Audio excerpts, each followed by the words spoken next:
Olá, alunos, tudo bem? Aqui é a Tenente Lobo Viana, do Colégio Militar de Brasília. E hoje a gente vai começar o nosso último conteúdo aí do ano letivo, né? A gente vai começar a falar sobre um filósofo espanhol chamado José Ortega y Gasset. Então, a gente tem aí mais ou menos 2 aulinhas sobre ele, tá? Para a gente contextualizar e para a gente fixar o conhecimento. E é finalmente, então, o nosso último assunto do ano, o nosso último assunto do trimestre, que está aí bem recheado de coisas, né? Lembrando que a nossa 9 está chegando, né? É a última prova e a 9, ela é uma prova centralizada do sistema, tá, pessoal? Então, muito cuidado, muita dedicação, deem bastante importância para essa prova, porque ela é do tipo Enem, então a gente vai ter aí o caderno de ciências humanas, com filosofia, sociologia, história e geografia, tendo ali a mesma nota, a mesma pontuação. E a prova ela não foi confeccionada aqui pelo nosso colégio, então tudo pode acontecer, né? A gente tem aí bastante base teórica, a gente tem bastante conteúdo, a gente deu, imagino eu, pelos feedbacks que eu tive, a gente contextualizou de maneiras muito positivas, mas a 9 ela é uma incógnita para a gente. Então, pode ser que tenha muita ênfase nesse nosso último conteúdo, pode ser que não. De fato, é algo que não vale a pena a gente ficar brincando de bola de cristal, tá bom? Vamos tentar aí levar o mais sério possível para a gente conquistar aí a melhor nota e passar de ano da melhor maneira possível. Bom, José Ortega y Gasset. Ele, como eu já falei para vocês, ele é um filósofo espanhol e Gasset, ele tem uma trajetória muito legal, ele é muito importante. O livro dele, ele tem assim uma dinâmica bem interessante. Primeiro de tudo porque tem essa questão da contemporaneidade, né? De serem questões filosóficas que não estão longe do nosso imaginário ou da nossa crítica sobre o mundo. A gente pode observar que são questões que estão bastante presentes no nosso dia a dia. Mas a linguagem que o Ortega y Gasset usa também é uma linguagem bem tranquila frente de outros tipos de filosofia. Ele, particularmente, é filho de jornalistas, então ele vai ter toda essa questão da crítica da realidade, né, forjada, ele vai ter toda essa questão da crítica do contexto em que ele vive, né, como uma, entre aspas, herança aí do ofício dos pais dele. Mas ele vai estudar na Alemanha durante muito tempo, então ele vai ter contato com aquela filosofia que é um pouco mais sisuda, né, que é um pouco mais pragmática, digamos assim, e ele vai se especializar em Kant. Como a gente já viu as aulas de Kant esse ano, Kant ele era um sujeito da ética deontológica, da ética do dever, ele era um sujeito assim muito certinho, né? Aquele certinho que tudo é muito definido, tudo, a razão comanda tudo, tudo tem que passar pelo crivo da razão. E Ortega y Gasset, ele já não parece ser tão assim pulso firme. Não, talvez ele seja pulso firme, mas ele critica até mesmo essa questão do contexto kantiano, né? Ele vai questionar até mesmo essa forma de se colocar na crítica do mundo e daquilo que nós tentamos entender da nossa realidade. Então, botei aqui uma foto do Ortega y Gasset para a gente fazer um cara crachá. E aí, o teu principal não, mas um dos teus livros mais conhecidos, que é o livro Meditações de Quixote, onde ele vai trazer à tona aí as tuas principais preocupações filosóficas. Primeiramente, Ortega y Gasset, ele vai começar a questionar, a criticar, a analisar essa questão do futuro e da realidade. Então, eu preferi começar a aula com vocês através dessa frase. Sem missão não há um homem.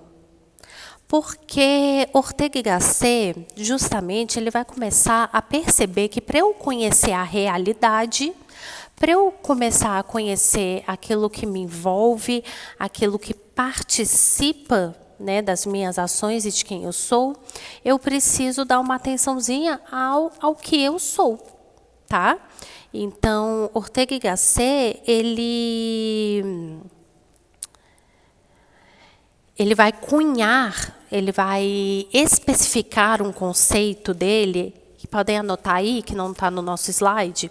Um dos seus principais conceitos vai ser o conceito de razão vital. A razão que investiga a vida. Essa vida que não é algo natimorto, que não é algo imóvel, mas é justamente essa ideia de que para eu conhecer o todo, eu preciso conhecer o particular.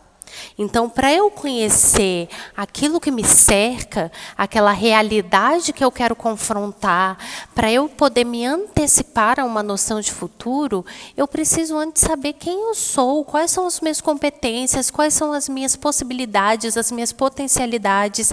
Eu preciso voltar o estudo para uma questão da vida. Por isso que ele vai falar dessa razão vital. Para eu poder compreender a questão da realidade, eu preciso saber aonde eu estou inserido.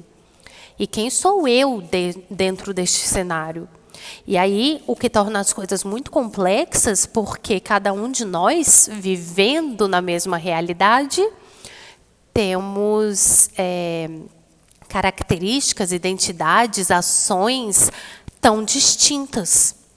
Então, acaba que acontece essa rede, né? Acaba que acontece a realidade, ela é construída a partir de tantos particulares. Para eu entender o que está fora de mim, eu preciso ter um posicionamento crítico quanto à minha vida, quanto àquele indivíduo único de ações e potencialidades únicas que eu sou, para depois poder entender dentro desse cenário, desse contexto maior. Então, pode anotar aí também a palavrinha contexto, que é muito importante para a gente.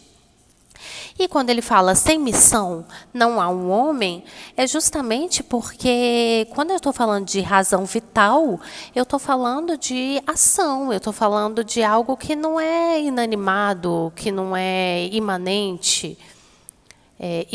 Desculpa, imanente não, eu queria falar imóvel. Eu estou falando de algo que está na ativa, que está se construindo, que está mudando. E aí, ao longo da aula, eu vou tentar trazer mais à luz essa ideia para vocês, tá bem?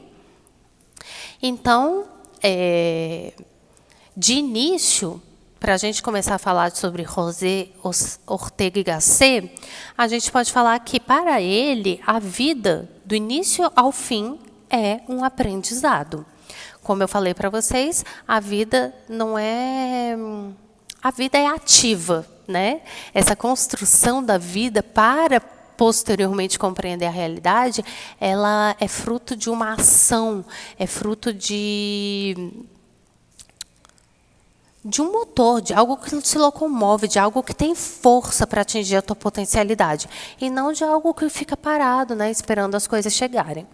De acordo com Ortega, a realidade está em nossa vivência histórica. Nossa condição de indivíduos está ligada à capacidade de construir um sentido para a nossa própria vida. Isso aqui é muito interessante também, porque a partir do momento que Ortega y Gasset ele começa a falar sobre razão vital, ele vai falar justamente que nós, enquanto indivíduos, estamos inseridos num contexto, percebem? nós, enquanto indivíduos, estamos nos construindo perante um cenário que, às vezes, depende da gente. Na maioria das vezes, não. E dentro de toda essa ideia de que eu estou inserida num contexto que muitas vezes não depende de mim, eu preciso construir um sentido para a minha vida.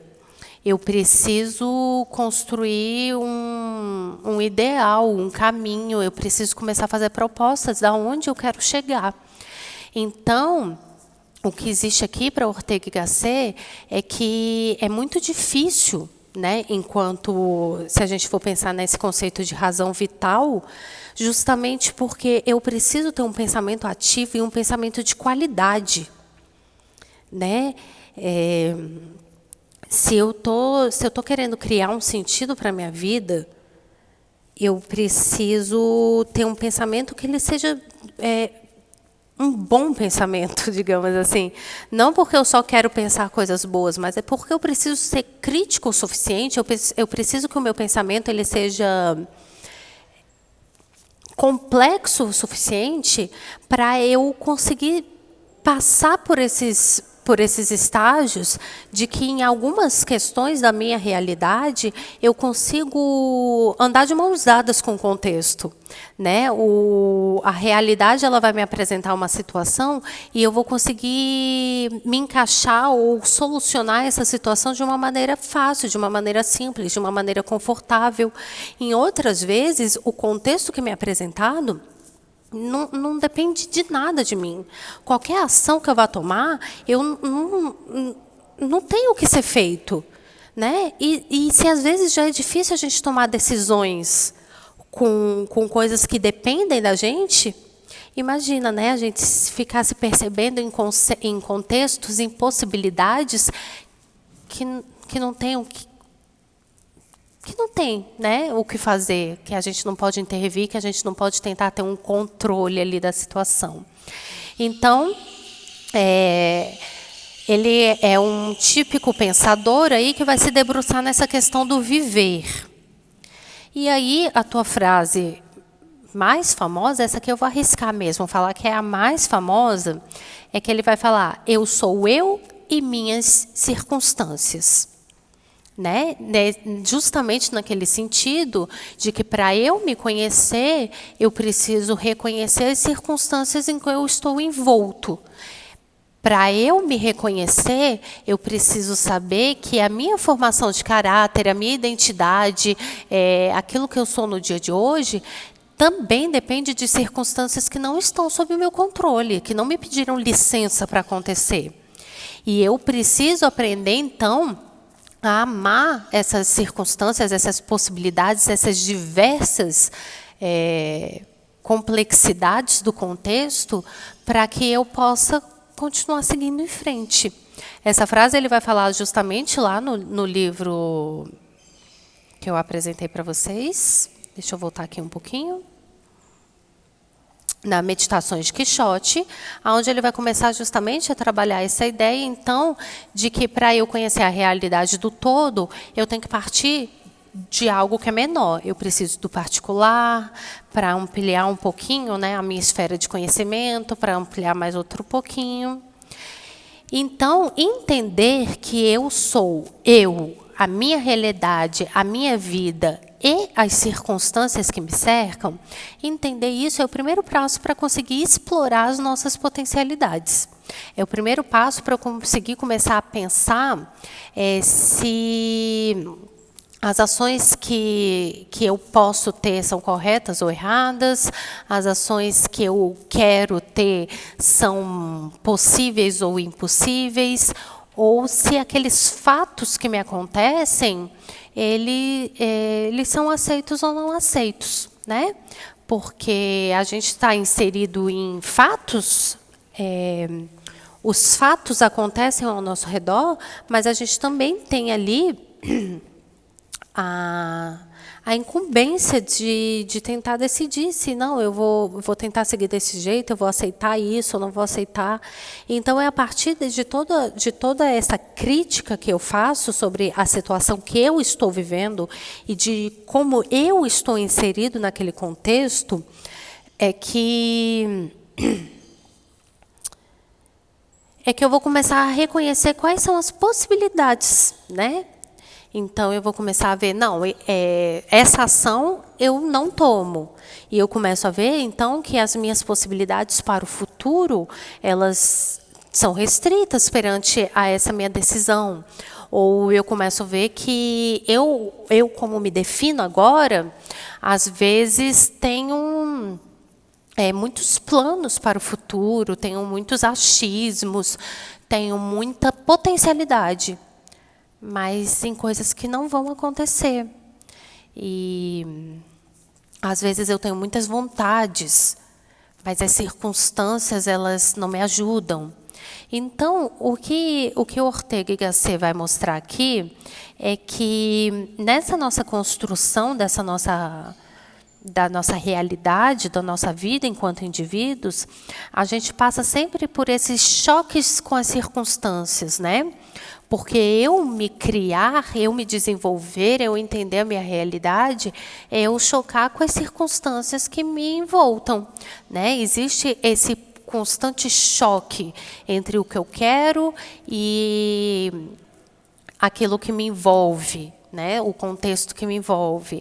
Existe esse choque constante com o futuro, porque aquilo que eu decido para mim hoje, dentro de um contexto, porque eu sou eu e as minhas circunstâncias, aquilo que eu decido para mim hoje vai se chocar com aquilo que eu posso ser daqui a 10 anos, ou daquilo que toda a realidade vai se encaminhar para poder ser.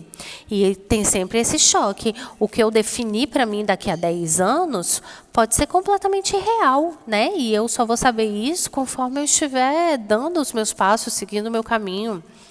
Então, Ortega y Gasset ele vai falar justamente sobre esse nosso reconhecimento e sobre essa nossa construção individual perante a essa ideia do contexto, das circunstâncias. E aí ele vai falar justamente que a vida não é recepção do que se passa fora. Antes, pelo contrário, consiste em pura atuação. Viver é interior, portanto, um processo de dentro para fora, em que invadimos o contorno com atos, obras, costumes, maneiras, produções, segundo estilo originário que está previsto em nossa sensibilidade. Então, um pouquinho aqui de tudo o que a gente falou até agora é que essa razão vital, ela é justamente atuação, é agir, né? Não é esperar acontecer, não é passiva, mas é ativa. E viver é interior, portanto, processo de dentro para fora.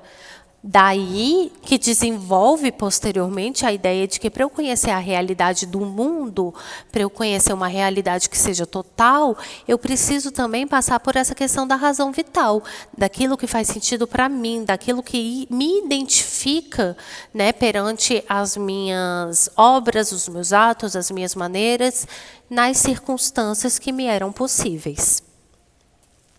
O pensamento não é passivo, mas ativo. É o próprio indivíduo que dá significado para os fatos que lhe cercam. O pensamento ativo nos permite lidar com as circunstâncias. É por isso que eu falei para vocês, um pouquinho antes, que para Ortega y Gasset a gente precisa de um pensamento de qualidade, né? A gente precisa de um pensamento que seja crítico, um bom pensamento. Porque, gente... A gente sabe, né? Pensar é chato, pensar dá trabalho, pensar tira a gente de um conforto que a gente não quer tirar, né? A aula de filosofia, geralmente, vocês falam para mim o quê? Nossa, professora, que viagem. Sim, porque a gente não está aqui para entender imediatamente, né? A gente precisa abrir a mente, a gente precisa de predisposição para entender algo que não está no nosso conforto, que não está no nosso pensamento imediato. E tudo isso é cansativo, demanda trabalho. Pensar não é legal. Mas pensar é aquilo que pode trazer para a gente, que pode definir para a gente a nossa identidade, a nossa realidade. Porque Ortega y Gasset ele vai falar que existem muitas formas de você pensar que não são assim uma coisa de qualidade, que não vai te trazer que não vai te trazer nada de útil, que não vai te permitir lidar com as circunstâncias que lhe cercam, né? Que na hora que o choque chegar, que o choque com as circunstâncias chegar, que o choque com o futuro chegar, você tem que estar preparado para saber como lidar, para saber como agir, né? Para saber como que você vai montar, entre aspas, o seu plano. Aquele pensamento que é muito passivo, ele não sabe como agir. Hoje em dia, a gente é bombardeado um monte de vezes com pensamentos passivos, né? Às vezes, a gente fala que a informação, que a informação é poder, né? Conhecimento é poder, mas a nossa realidade hoje é qual? Nossa realidade hoje, ela é muito difícil da gente alcançar esse poder através do conhecimento, porque a gente é bombardeado de tantas notícias, e as notícias, elas às vezes são tão incompletas ou tão imparciais, que se a gente não para ser crítico, a gente, na verdade, não está bem informado, né? Não adianta eu assistir 13 jornais por dia e falar que eu estou bem informado. Eu estou bem informado perante os olhos de quem? Eu estou bem informado sobre quais circunstâncias? Ou melhor, reformulando a pergunta, essa informação que eu adquiri, ela interessa a quem? Né? Porque a gente sabe que as notícias, elas nem sempre são imparciais, a gente sabe que as notícias, elas podem ter alguma motivação, né, por trás. Então, o negócio não é só eu assistir o noticiário, estar bem informado do que está acontecendo no mundo, mas é manter o meu pensamento ativo, dando significado para os fatos. Daí que Ortega y Gasset vai falar sobre a questão do homem massa. Vai falar justamente daquela ideia do homem que foi massificado, né?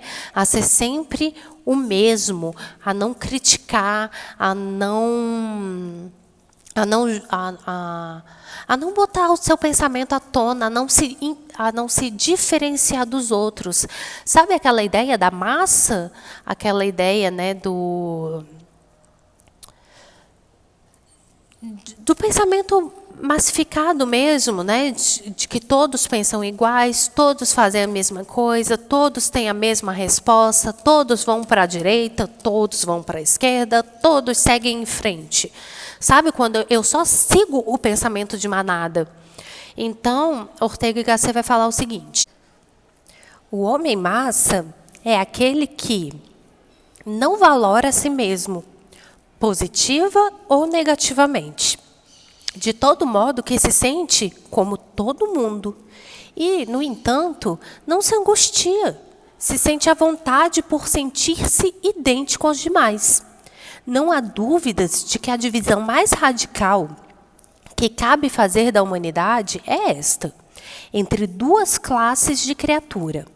As que se exigem muito e acumulam sobre si mesmas dificuldades e deveres, e as que não se exigem nada de especial, pois para elas viver é ser em cada instante o que já são, sem esforço de aperfeiçoamento sobre si mesmas, boias que nadam à deriva. Então aqui, Ortega y Gasset ele vai dar de novo aquela ideia de que o homem ele é uma missão, né? A missão é o que faz o homem. Porque se eu não busco me aperfeiçoar, se eu não busco ser uma melhor versão de mim mesmo, se eu não busco entender como me adequar a esse choque de realidades, a esse choque de futuro, para uma tentativa de melhorar não só a mim, mas tudo que está à minha volta, numa tentativa de fazer do futuro algo melhor, eu sou apenas boia que nada deriva. Uma boia que se deixa levar para onde os outros querem. Né? Aquele homem que não pensa, que não se cria desafios, Aquele homem que se contenta em ser aquilo que ele já é, esse homem massa, ele é um perigo, porque ele, de certa forma, permite reproduzir coisas na nossa sociedade que talvez não caibam mais. Coisas da nossa sociedade que, de repente, já deveriam acabar para deixar algo novo, algo de mais promissor brotar. Mas esses homens, eles acabam que constituem uma maioria, eles acabam que formam uma massa pesada, né? Porque não é tão incomum assim você ver uma pessoa que tem preguiça de pensar todo dia, né?